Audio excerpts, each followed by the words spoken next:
रास्ते हैं भागे पाँव से है आगे जिंदगी से चल कुछ और भी मांगे रास्ते हैं भागे पाँव से है आगे जिंदगी से चल कुछ और भी मांगे।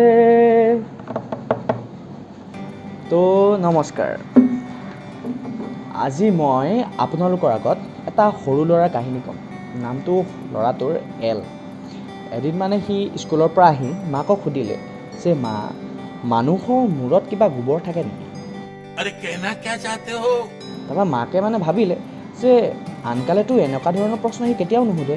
আনকালে আহি কয় যে মা খাবলৈ দিয়ক কিবা কিবি মুঠতে, কিন্তু আজি হঠাৎ এনেকুৱা প্ৰশ্ন। তাৰ মাকে তাক ক'লে যে হ'ল কি বেটা তোৰ, আগতেতো তই এনেকুৱা প্ৰশ্ন নকৰ।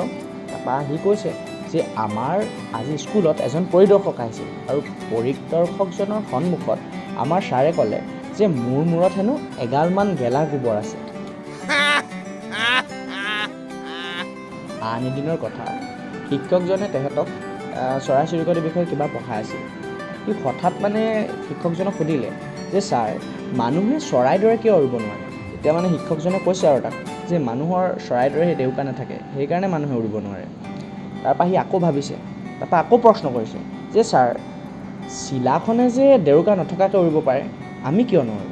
সেইবাৰ কিন্তু শিক্ষকজনৰ মানে খং উঠিছে আৰু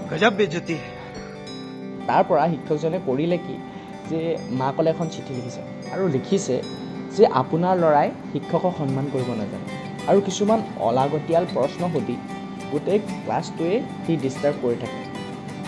স্কুলৰ পৰা জধামূৰ্খ বুলি উলিয়াই পঠোৱা সেইজন ছাত্ৰই পাছত গৈ বিশ্ববিখ্যাত এজন বিজ্ঞানী ৰূপে প্ৰতিষ্ঠিত হ'ল। তেওঁৰ নামটো আছিল থমাছ আলভা এডিছন।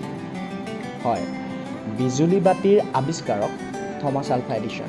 তেওঁৰ বিজুলী বাতিৰ লগতে আৰু আমালৈ হাজাৰটামান বস্তু, দৈনন্দিন প্ৰয়োজনীয় হাজাৰটাতকৈ বেছি বস্তু আমাক দি থৈ গৈছে।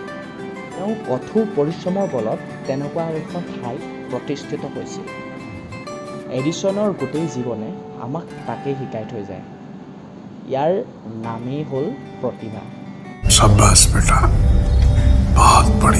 মানুহে নিজৰ কাম আৰু পৰিশ্ৰম কৰি যাব লাগে, সফলতা নিজেই কাষ চাপিব। নমস্কাৰ, আজিৰ ভিডিঅ'টোত ইমানেই। যদি ভাল পালে ভিডিঅ'টো লাইক কৰিব আৰু কমেণ্ট কৰিব।